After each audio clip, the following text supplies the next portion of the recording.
Bonjour, c'est Anne. Alors, aujourd'hui, il y a une discussion en cours dans mon groupe Facebook qui s'appelle donc Vendre du fait main, qui concerne la meilleure manière de développer votre activité en ligne, donc votre business, votre activité créatrice.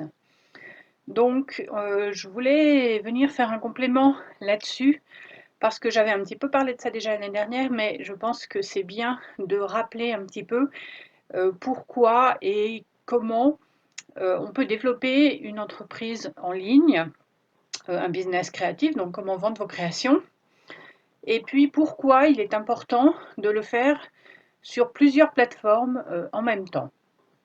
Donc d'abord, la première chose, c'est que développer une activité, parce qu'il y a en fait deux questions dont on parle en ce moment dans le groupe.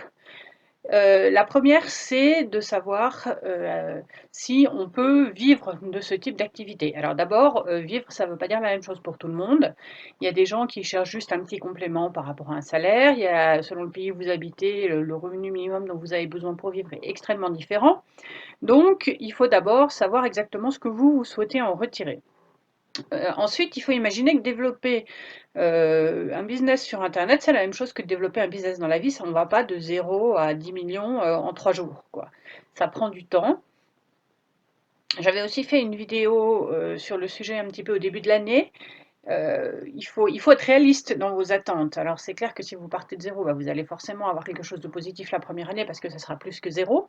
Maintenant, une croissance annuelle de l'ordre de 20 à 30%, c'est déjà très très bien. D'accord? Donc si vous avez fait peut-être, je ne sais pas, sur une première année, 5 000 euros de chiffre d'affaires, je dis un chiffre complètement au hasard, bah, il ne faut pas espérer en faire 50 000 l'année d'après, c'est pas réaliste, à moins que vous ayez un produit qui d'un seul coup, pour lequel d'un seul coup il y a une demande énorme, et comme ça s'est passé cette dernière année avec les masques, par exemple, parce qu'il y avait un besoin, clairement. Donc les gens qui ont répondu à ce besoin ponctuellement ont fait beaucoup de ventes. Maintenant, c'est clair que c'est un besoin à court terme, d'accord?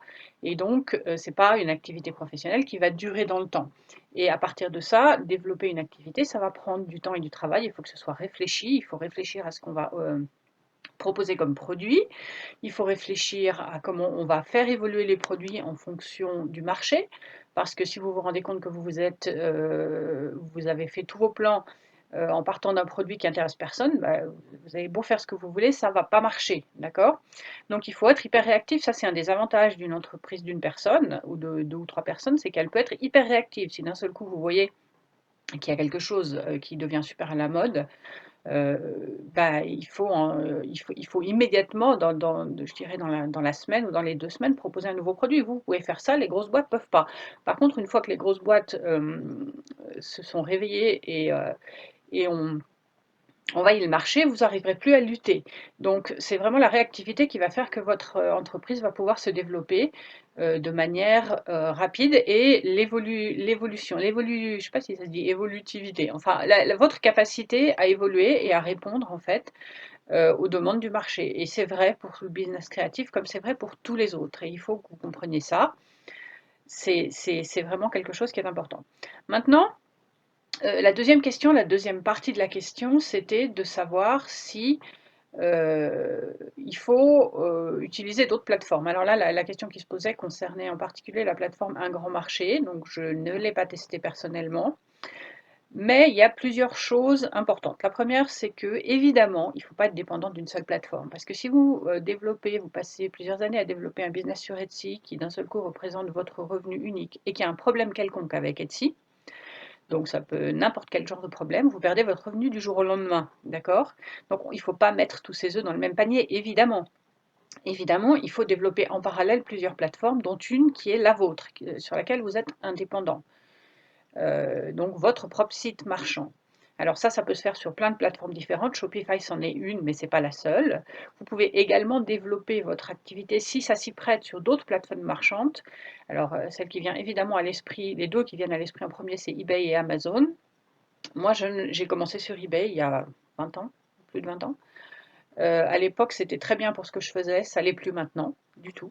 C'est plus la même clientèle, c'est plus le même type de produits qui ont du succès, les prix sont plus aussi intéressants. Enfin, les frais ont beaucoup augmenté. Il y a beaucoup de choses qui font que maintenant, j'irai plus sur eBay. Personnellement, je suis approuvée pour Amazon Handmade, mais je ne vais pas ouvrir une boutique là-bas parce que la clientèle qu'on trouve sur Amazon Handmade, c'est pas la clientèle que je veux moi. J'aime pas la politique d'Amazon faire, enfin, passer le client avant le vendeur, par exemple, en ce qui concerne les retours. Pour moi, pour moi ça va pas. Et donc, je préfère passer mon temps, ce que je suis en train de faire, puisque je l'avais fait une première fois et puis j'ai eu des problèmes techniques et donc du coup, je dois recommencer à zéro, sur le fait de créer et de développer ma propre plateforme boutique en ligne en fait. Alors moi je vais le faire pour ma boutique d'illustration sur Shopify. Encore une fois, il y a plein d'autres plateformes. Pardon. C'est à vous de voir laquelle est la plus intéressante pour vous. Et pour ma plateforme de verre, pour l'instant, j'utilise Odoo, qui est un logiciel de gestion d'entreprise. Je ne sais pas si c'est pas vraiment idéal pour le commerce en ligne. Et donc, c'est un peu à vous de voir, mais bon, enfin, voilà, c'est un peu compliqué. Pourquoi j'utilise ça? Mais c'est pas impossible que pour cette boutique-là, qui est aussi plus un site internet qu'une boutique, je passe également sur Shopify après. Pour le moment, c'est pas à l'ordre du jour tout de suite, mais voilà. Par contre, ce qu'il faut bien comprendre, c'est les différences entre une plateforme du type Etsy, Amazon, eBay et une plateforme du type Shopify ou votre propre site marchand. Ça peut être WordPress, ça peut être n'importe quoi. Moi, j'étais sur WordPress avant, mais ça me demandait trop de maintenance d'un point de vue technique. Et c'est pour ça que je préfère aller sur Shopify, qui est payant, mais ce qui m'évite d'avoir à faire les mises à jour tous les jours, trouver pourquoi les trucs ne marchent pas, enfin voilà. Et donc la grosse différence, c'est que sur les plateformes de type Etsy, il y a un trafic déjà de gens qui connaissent la plateforme, qui viennent acheter, qui sont là tous les jours, et tout ce que vous avez à faire, c'est diriger une partie de ce trafic vers votre boutique.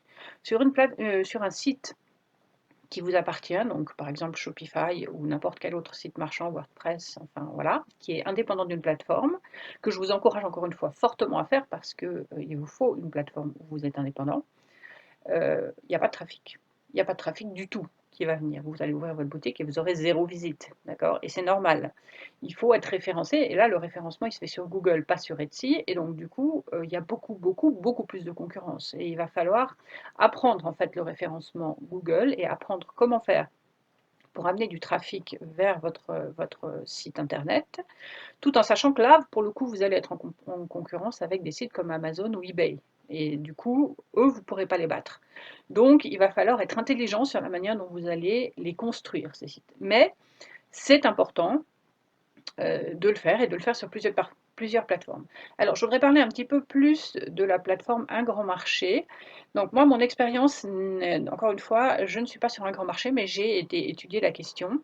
Un Grand Marché, c'est une plateforme française qui a été créée un petit peu dans l'idée de faire quelque chose qui soit comme Etsy, mais pour la France. En fait, il y a déjà eu une première itération de cette plateforme qui s'appelait A Little Market, et je crois bien, après avoir soigneusement recherché la chose, que c'est la même équipe qui s'en occupe, en tout cas un noyau de la même équipe qui a créé donc un grand marché. Ce qui s'est passé avec A Little Market, et moi j'étais sur A Little Market, donc j'avais mes boutiques sur A Little Market, en particulier j'avais ma boutique de perles et d'après, j'en avais deux en fait, une pour les perles que je fais moi et une pour les apprêts que je vends. C'est que c'est une plateforme qui a eu un certain succès et du coup qui a attiré l'attention d'Etsy et suffisamment pour que Etsy décide de la racheter. Et quand ils l'ont rachetée, évidemment, ils n'ont pas dit qu'ils allaient la fermer, mais c'est ce qu'ils ont fait une année plus tard. Et donc, du coup, tous les vendeurs qui étaient sur Little Market se sont vus obligés d'aller sur Etsy parce qu'ils n'ont pas eu le choix. Et la plateforme a fermé. Et ensuite, quelques mois après, la plateforme Un Grand Marché a ouvert. Encore une fois, pour moi, c'est relativement évident qu'il s'agit de la même équipe, ou en tout cas d'un noyau de la même équipe. La plateforme est exactement similaire à ce que c'était sur A Little Market.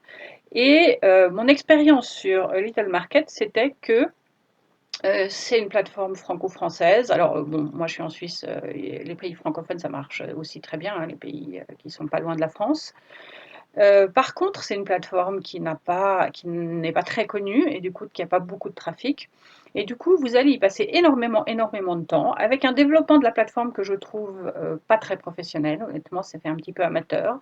Quand il y a des problèmes qui sont des problèmes de développement, la résolution des problèmes est extrêmement lente. Et puis, euh, il n'y avait pas tant de trafic que ça en fait. Et du coup, il n'y avait pas beaucoup de ventes. Et du coup, par rapport au temps passé, pour moi, Etsy était 10 millions de fois plus rentable qu'un grand marché. Même si, et c'est ce que la plupart des gens se disent, ah mais il n'y a pas de frais de mise en vente sur un grand marché ou sur Little Market à l'époque. Alors que sur Etsy, chaque fiche produit coûte 20 cents. Bah oui, mais la différence, c'est que vous avez affaire à un site professionnel qui a un développement qui est réfléchi, qui a une stratégie marketing qui est réfléchie, c'est-à-dire à laquelle ils réfléchissent énormément pour savoir comment convaincre les clients d'acheter et qui surtout qui attire les clients. Donc c'est clair qu'il faut apprendre comment diriger une partie de ce trafic vers votre boutique, mais c'est beaucoup plus simple que d'essayer de diriger du trafic inexistant vers une boutique, même si vous n'avez pas payé les frais de mise en vente. Les frais de mise en vente, ils sont relativement ridicules, hein. Une fiche produit, ça dure 4 mois. Alors vous allez me dire, ah, mais si on en renouvelle beaucoup, bon, à un moment, entre mes deux boutiques, j'ai entre 1400 et 1500 fiches produits, donc j'en renouvelle peut-être une centaine par mois, non, par semaine, pardon, pas par mois, parce que j'en renouvelle tous les jours, tous les jours, tous les jours, et je considère quand même que c'est un prix totalement négligeable par rapport au coût de tout le reste, quoi. Et puis, je préfère 10 millions de fois payer ça et avoir un site qui est professionnel et qui a du trafic plutôt que de me débattre avec un truc qui est fait un peu pas sous le coude parce qu'ils sont pleins de bonne volonté, mais qui est pas, ouais, qui est un peu franchouillard, on va dire, hein. C'est un peu lourd, c'est un peu, voilà. Et puis, la clientèle française n'est pas non plus forcément la clientèle la plus intéressante pour le fait main, parce ils attendent des choses qui sont d'un prix relativement bas souvent. Ils ne sont pas toujours prêts à mettre le prix qui permettrait à un créateur de vivre normalement. Enfin, tout ça, ça fait que moi, j'ai décidé de ne pas me relancer sur un grand marché. Alors, ça ne veut pas dire qu'il ne faut pas essayer, hein, c'est possible d'avoir du succès, mais c'est beaucoup de travail, c'est tout autant de travail que de développer une boutique sur Etsy, avec pour moi moins de résultats. Donc voilà, après, si vous avez la chance d'arriver à vous créer une clientèle, pourquoi pas. Mais encore une fois, se créer une clientèle, quelle que soit la plateforme, ça demande énormément de travail, d'accord. Ça demande de faire du marketing sur plateforme et hors plateforme, et ça, c'est indépendant de la plateforme sur laquelle vous êtes. Donc tant qu'à faire, quitte à passer du temps, moi je préfère passer du temps à développer le marketing et le référencement sur un site qui m'est propre. Parce que sur ce site-là, j'ai pas de frais à payer de supplémentaires, on va dire. Alors voilà, c'est un choix. Maintenant, vous pouvez décider ce qui vous convient le mieux, hein. C'est pas forcément la même chose pour tout le monde, euh, mais il faut bien réfléchir et voilà, il faut comprendre que euh, dans tous les cas, ça va demander du travail. Je suis désolée de vous le dire, mais c'est vrai. Il y a pas de revenus. On vous fait tout le temps miroiter des revenus passifs. Ça n'existe pas le revenu passif. C'est pas vrai. C'est une fausse idée. Il y a, ça, enfin, les gens qui parlent de revenus passifs, en général, ils parlent de, enfin, je sais pas, des choses comme construire un site internet qui va vous amener du trafic affilié. Bah, ça prend des années et des années à mettre en place. Et puis, il faut que le site reste visible en permanence. Donc, il faut qu'il soit à jour en permanence. Il faut qu'il présente des nouveautés en permanence. Je veux dire, passif, ça n'a aucun sens. Ça n'existe pas. À moins que d'un seul coup, vous écriviez un bouquin et puis vous devenez un auteur mondialement célèbre et pour le reste de votre vie, vous allez vendre ce bouquin. Voilà. Mais, enfin, oui. Mais imaginez le pourcentage de chances que ça arrive est minime. D'accord. Donc, c'est pas comme ça qu'il faut réfléchir. Si vous réfléchissez comme ça, vous allez forcément être déçu. Il faut réfléchir en termes de qu'est-ce qui est raisonnable de faire, qu'est-ce qui est surtout qu'est-ce qui est raisonnable comme attente. Si vous avez des attentes qui ne sont pas du tout raisonnables par rapport à ce que vous faites, bah, vous serez forcément déçu et découragé. Donc, soyez attentifs au fait que bah, développer une entreprise, qu'elle soit en ligne ou en vrai, c'est difficile, ça prend du temps, ça prend des tâtonnements, ça veut dire trouver le bon produit, ça veut dire évoluer en permanence, ça veut dire aussi avoir des attentes réalistes en termes de budget marketing, de chiffre d'affaires, d'évolution du chiffre d'affaires et du travail que ça demande. Donc malheureusement, il n'y a pas de miracle. Voilà. Mais si vous avez envie de travailler, alors je vous invite fortement à venir rejoindre le groupe Vendre du fait main sur Facebook. Donc vous trouverez le lien sous cette vidéo. Et puis, n'oubliez pas de répondre au questionnaire d'adhésion parce que maintenant, je n'ai pas le temps de chercher si les gens sont vraiment des gens ou pas. J'ai des réponses complètement farfelues dans les questionnaires d'adhésion, donc j'estime que c'est par définition, ce sont des robots. Et il y en a beaucoup plus que ce que vous croyez. Donc, si j'ai pas une réponse claire à chaque question, je refuse par principe. Vous pouvez refaire une demande après si vous voulez. Il n'y a pas de souci, ça ne vous bloque pas à vie. Mais répondez aux questions. Et puis, voilà, vous viendrez rejoindre le groupe et là, vous pourrez commencer à discuter de tout ça avec des gens qui sont sur le même chemin que vous. Voilà, et bien, je vous invite à laisser les commentaires si vous avez une plateforme que vous préférez par rapport à une autre. Si vous avez plusieurs sites, plusieurs plateformes, dites-le moi dans les commentaires. Je suis très intéressée de le savoir. Et puis, n'oubliez pas de vous abonner, de liker cette vidéo et je vous retrouve bientôt. Au revoir.